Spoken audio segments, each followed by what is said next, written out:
You have reached the Snail Trail 4x4 podcast voicemail. If you want to leave some feedback about Toyotas, have questions about Toyotas, maybe poke some fun at Toyotas, or let us know how your JL came with a Starbucks membership, then leave it all on the line and we'll get to it on the podcast. Keep crawling. Hey, welcome everybody to SnailMail. So this is a fun newish segment we like to do out on Fridays to kick you guys off for the weekends, where you guys call in and talk to us, which is a fun change around, switch around, switcheroo. I don't know what I'm trying to say there. It's a change of, help me out, Jimmy. I was going to say direction, but that's not entirely it either. It's fun because it is just different. It is kind of different. We are taking your guys' questions, your guys' feedback, and we get to talk about them. Yeah. Which it's fun to hear your guys' voices, number one, but it's also good to get your guys' feedback and views on items in different areas of the world that we might not think the same way. Mm-hmm. Yep.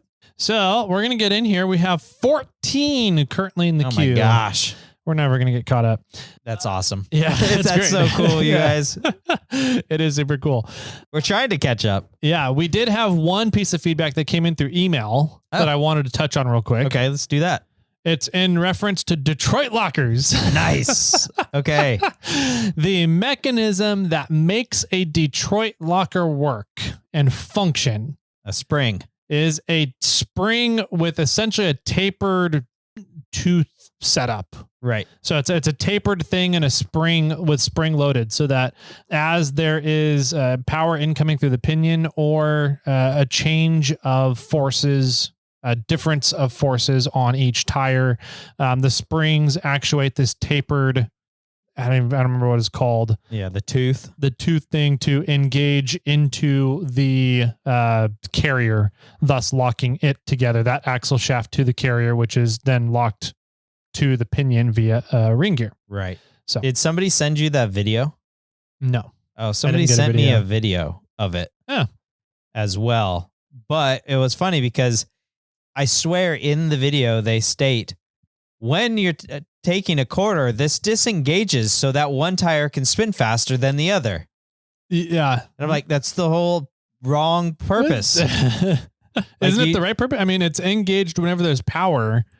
So it disengages whenever you're not applying power through the drivetrain. Agreed. Yes. But in the video the way that I took it in the video is they said I assumed that they said when you're under power. Taking a corner, it disengages when it notices one side was turning faster than the other. Oh, interesting. Yeah, that's not how it works. I'm like, that's not what I want. That's not what we're looking at. I like the idea of both of them being engaged if I'm going straight, but I also want them to be engaged if one side is going to spin faster than the other. Exactly. Yeah.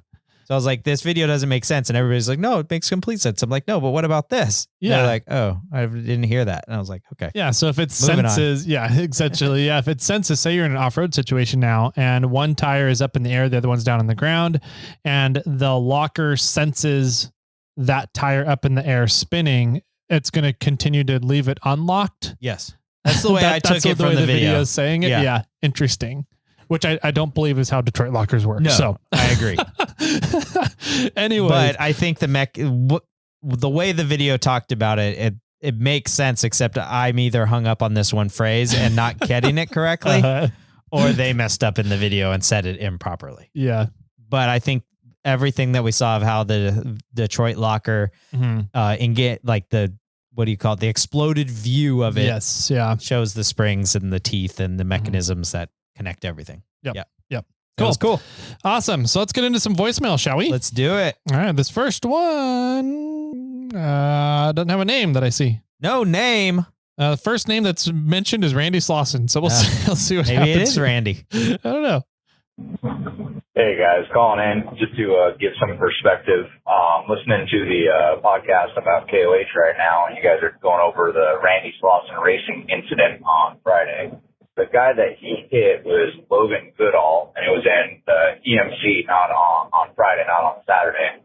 I've personally co-drove with Logan Goodall, and as far as it being a racing incident, And anybody else that I've talked to have all called BS on it. You watch the video of it happening that the helicopter caught on camera. He leaves his lane, comes up, bounces off Logan's car, and then returns back to his original lane. Now, yes, that could be considered a racing incident, and you stated that no rules were broken. However, in the rule book, it states that if you nerf or hit another vehicle and you see them roll or you see an accident occur or it upsets the car and could cause injury or harm to them or their vehicle, you are supposed to stop and make sure they are okay. It's also just general good sportsmanship to stop and make sure somebody is okay after they have rolled or crashed, especially if you're the one that caused the crash or the rollover. If you also watch the video, the Jeep that is in front of Logan actually saw it happen in his mirror, stopped, turned around to make sure that the car and the drivers were okay. The car was completely wrecked, and Randy kept on driving. When they filed the red card for it, it was deemed a racing incident because they did not rule on the fact that he did not stop to check to see if they were okay or not. They were ruling on sportsmanship conduct, which in my opinion is still also very unsportsmanship-like, especially considering the car that Logan was driving is a 4500 class, and Slauson, or I guess at that point Mike Slauson, was in 4800. So it was a completely different class as well. The hit was completely unwarranted. It was in the passenger side door. It wasn't a nerf from behind, and there was just absolutely no reason for it. He claimed it was to avoid a bush, but there was no reason to go up where he was, and he even returned back to where he came from. Anyways, that's just some more perspective for the incident. Love the podcast. I know y'all like to play devil's advocate and all, but just want to give some perspective.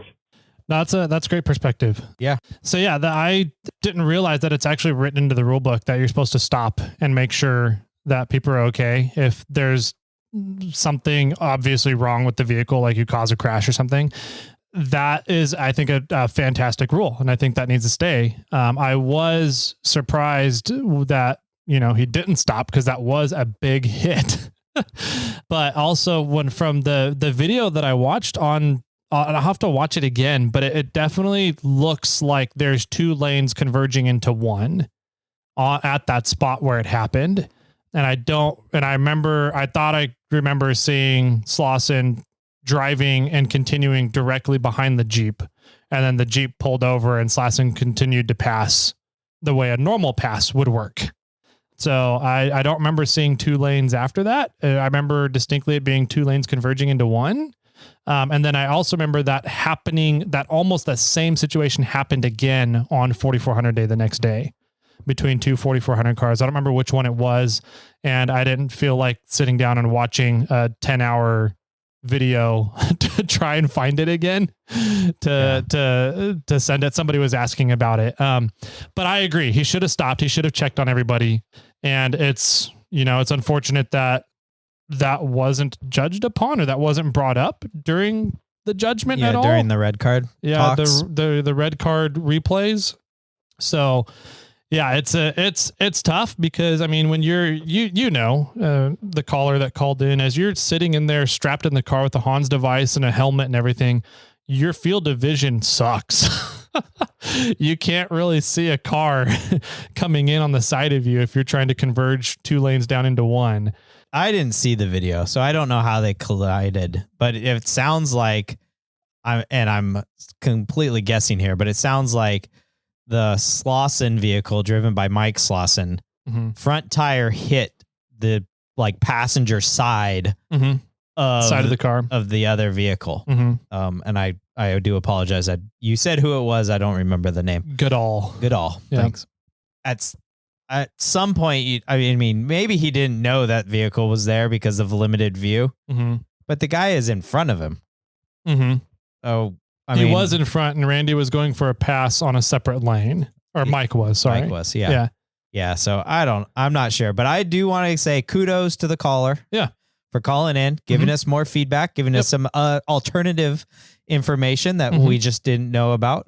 And, I just want to say out there to all the callers, all possible callers, call in. Tell us more. If you have more information or a different field of view or different like thoughts on something, let us know. I mean, we're all ears. We're definitely not the final answer. No. Right. Well, you know, we're just talking about our perspective on things. Yeah. And obviously, you know, people have other perspectives. Yep. Thank you for calling in. Yep. Next one, we got Clint. Clint. Thanks for telling us your name. Yeah. Well, it's just I have his number saved. Oh, okay. There's not even a transcript available for this. Oh, one. Interesting. Yeah. On Good Morning Sacramento, and then somebody was like, "Yeah," and then there's this guy in the photo, and they go, "What's his name?" Well, we need to start that. We just get a recording of them doing it and play Sounds it. good. Nice. All right, let's see what Clint has to say because I got no transcription. We got no idea here. It's just a butt dial. Yep. Hey, Toyota boys. This is Clint, sometimes known 1 week a year as Recovery Clint. And I wanted to add a little bit of color to the Raul Gomez story that you were telling on the latest episode. So we were actually set up to do recovery on the bottom end of Chocolate Thunder, and we got a call on the radio that they needed us in Big Johnson. No idea why. So we took off and headed over there. And bear in mind, for us to get out of Chocolate Thunder with traffic and everything, it took us a while to get over there. So we parked and hiked up the trail, and of course Raul was still on his side. And the reason why he was still there, not only had they broken multiple winch ropes, and a couple other competitors were already there when we got there. One was pulled kind of sideways and was trying to pull him over and had fried his starter, so he wasn't able to do anything. So then another couple guys, a couple Australians, pulled their rig up above that big boulder in the middle of the trail, and we're trying to ride him with that, but they just could not get the mechanics right.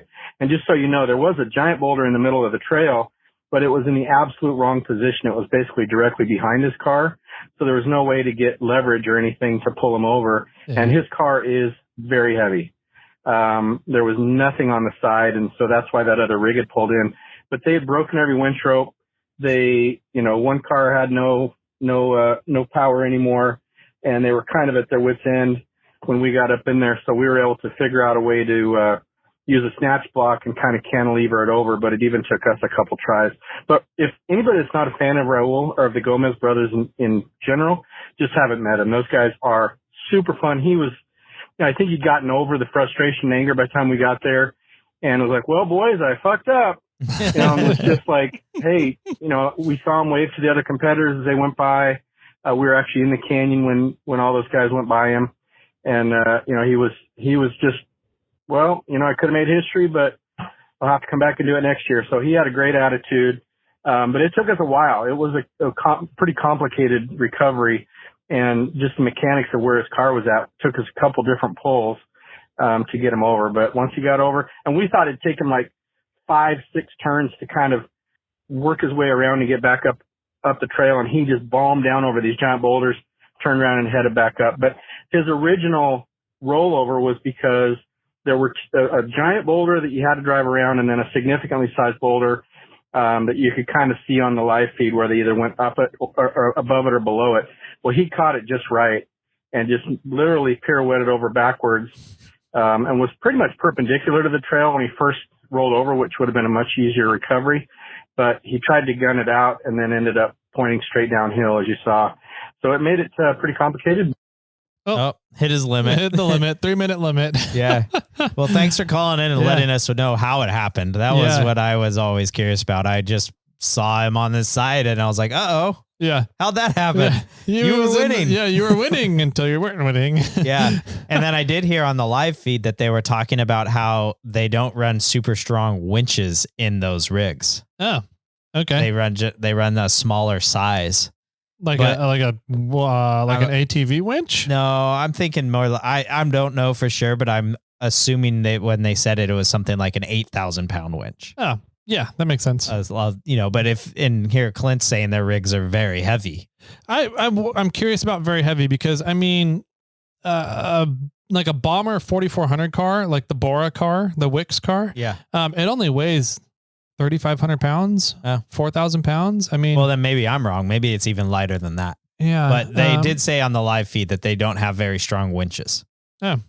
Yeah, it's a good question. I haven't looked at the 4400 car winches very closely. I would imagine they'd be 8,000, 9,000 pound winches. Yeah. Okay. Yeah. I am surprised though. I mean, I'm not expecting the UFO chassis to be 400,000 pounds, but I'm curious how heavy is quote unquote heavy for a 4400 car. Sure. Yeah. What is deemed heavy for those vehicles? Like if it's over 5,000 pounds, it's heavy or something. Right? Yeah. I'm curious. So Clint, let me know. Yeah. Call back and let me know. Or the previous caller, you no named gentleman, call back and let us know how heavy a heavy car is. Or we could ask our oh my God, Ultra 4 Escort. Chris Ria. Yeah. Like there's many names I could throw out here right now. I don't know who you're going for. All right, next caller is Jeff. It's a Jeff. That's all we know. He's got a 916 number. He's local. Oh, sweet. Or used to be local, something like that. We'll see. See what Jeff has to say. Hey, Jimmy and Tyler. Jeff Wynn here. Nice to meet you last week. I was just listening to wrap up episode 476. And talking about the wind on the way back from King of the Hammers. My tow rig's a F550 with a F350 roll-along pickup bed package installed from the dealer.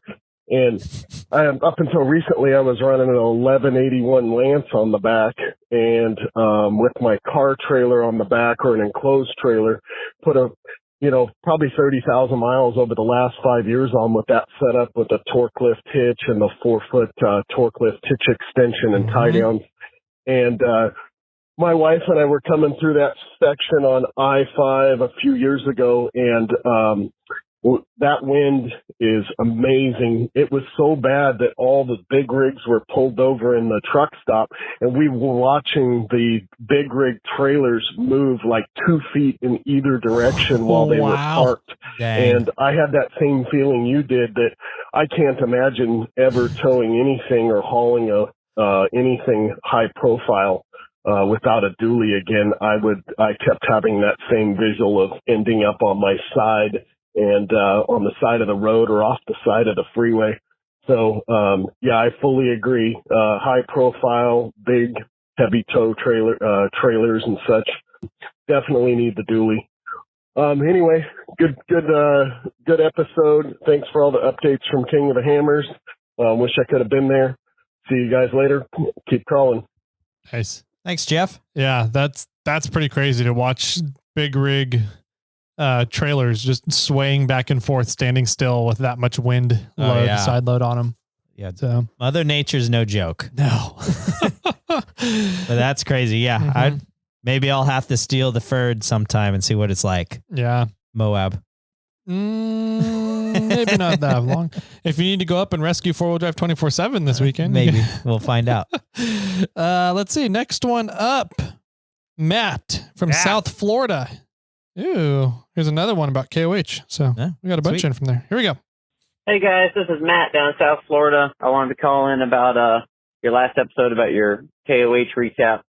I wanted to say that Jimmy's tree, that sometimes, so I've noticed down in Florida that sometimes trees are more likely to fall during the wet season because of rain. So if that tree was already leaning, the wind might have blown and knocked that water line loose, and then as the water line leaked and made the ground more wet, then Jimmy just got lucky and he was out there when the tree fell because the ground was saturated. That's one thing, that's my 2 cents. And then I was going to tell Tyler, that semi that flipped over was probably empty. They're more likely to blow over in high winds when they're empty.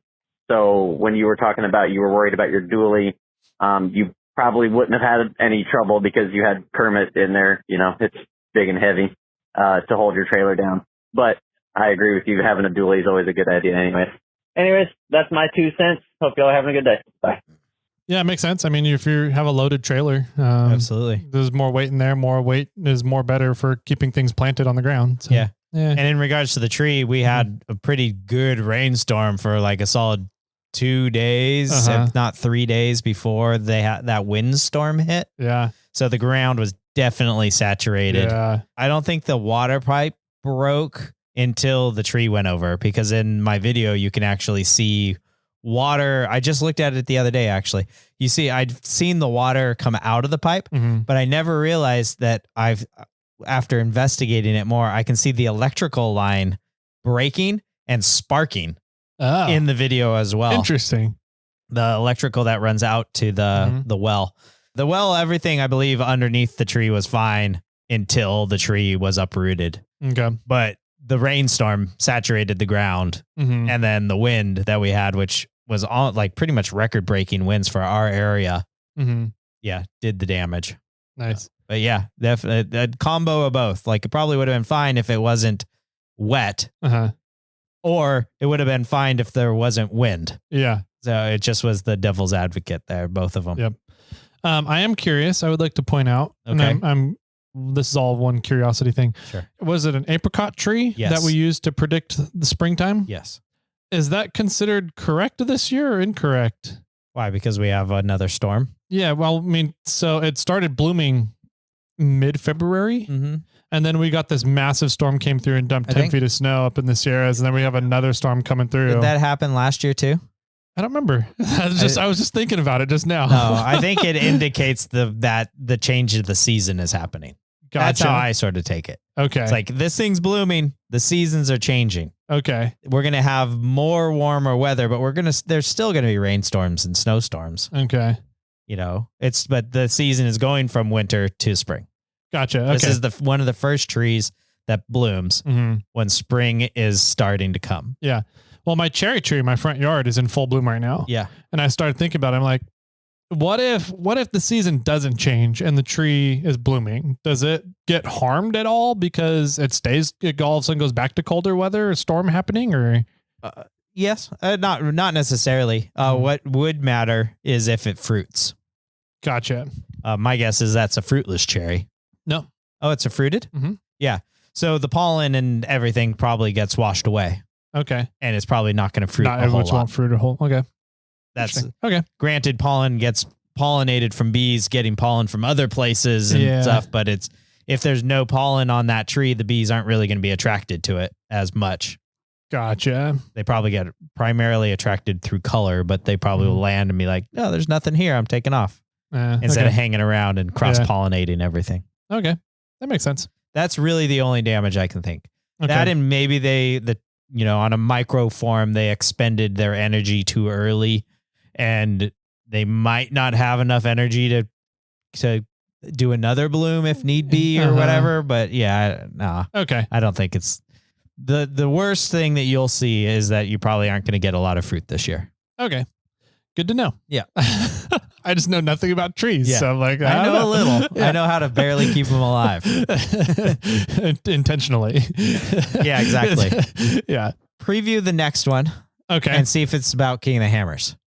Oh, no, but it is Zach from Oklahoma giving us feedback about his cooling system and his heater. All right. Let's save that one to the next time. Okay. It's a long one. Okay, perfect. So. Yeah, because I figured we're going to chat with it about a while, and we're almost at roughly at 30 minutes, but we did have a break there when Ben called, so which you guys did not hear. Yep. But yeah, cool. I think cool. So took us an episode to cover an episode. Yeah, I love it. Pretty much. We have 10 left as of right now. Excellent. We're down to 10. And I'm excited to hear what Zach found out about his cooling system. Yeah, so me too. Yeah, if you enjoy these and you want to give us some feedback or talk about something on an episode that we covered, feel free to call in at 916-345-4744. Sweet. I like it. And with that, final words, or do we just hang up on these? Yeah, goodbye. Bye. The number you have called has been disconnected.